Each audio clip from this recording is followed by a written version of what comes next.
UP board 2023 का जो inter का रसायन विज्ञान का पेपर है, कोड है 347 बीजेड, उसको देखते हैं।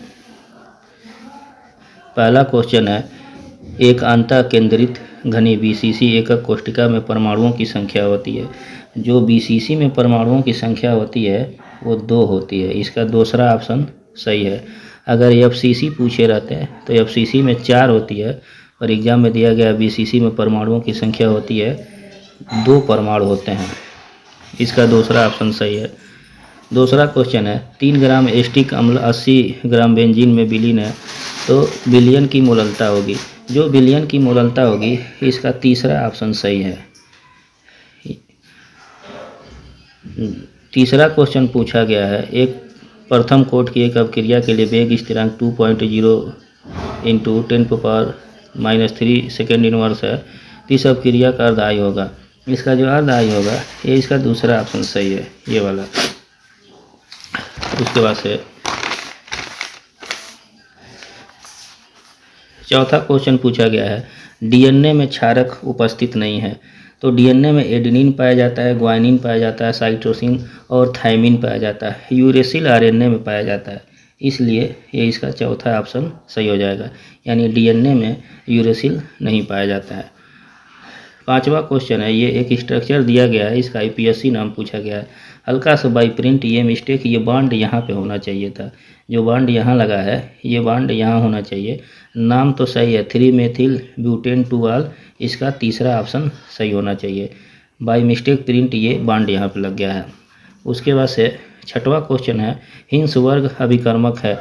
जो बेंजीन सल्फोनिल क्लोराइड होता है उसी को हिंस वर्ग अभिकर्मक कहते हैं। तो 6 ऑब्जेक्टिव दिए गए थे। उसके बाद से ये इसका इंग्लिश वर्जन है।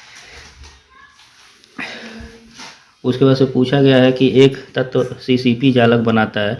सीसीपी और एससीपी और एफसीसी में परमाणुओं की संख्या 4 होती है तो D=ZM/NA AQ पे ये लग जाएगा डेंसिटी।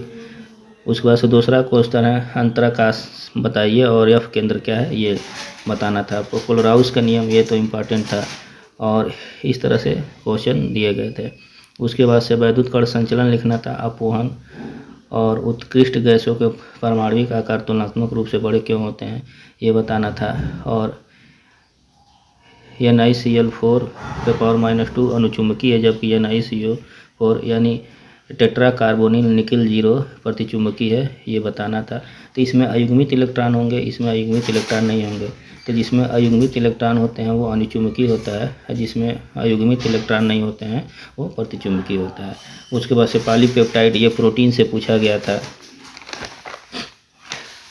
और अगला क्वेश्चन ये है चौथा, और निम्न पर टिप्पणी लिखना था, टिंडल प्रभाव, ब्राउनी गति, स्कंदन और फ्रक्टोज की संरचना सूत्र लिखिए और ग्लूकोज से कैसे भिन्न है ये बताना था। उसके बाद से अमीन, द्वितीयक अमीन तृतीयक अमीन में विभेद लिखना था। मेथिल अमीन और डाई मेथिल अमीन और एथिल अमीन और एनिलीन में अंतर लिखना था। उसके बाद से इंग्लिश वर्जन ये क्वथनांक का उन्नयन से आप क्या समझते हैं ये लिखना था और इसके बेस न्यूमेरिकल था। उसके बाद से प्रथम कोट की अपक्रिया की कोट से आप क्या समझते हैं ये बताना था और प्रथम कोट की अपक्रिया और शून्य कोट की अपक्रिया में अंतर लिखना था। और ये केमिकल इक्वेशन दे दिया गया है, इसका वेग स्थिरांक की गणना करना था।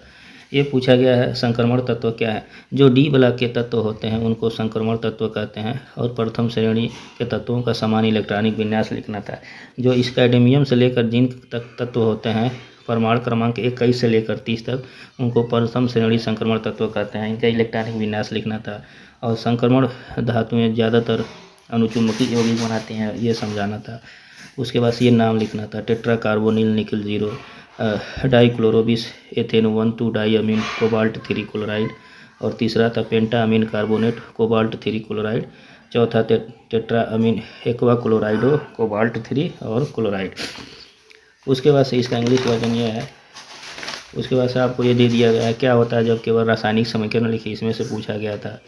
और प्रयोगशाला में डाई नाइट्रोजन गैस बनाने की विधि का वर्णन करना था और ये आईपीएससी नाम लिखना था इसका।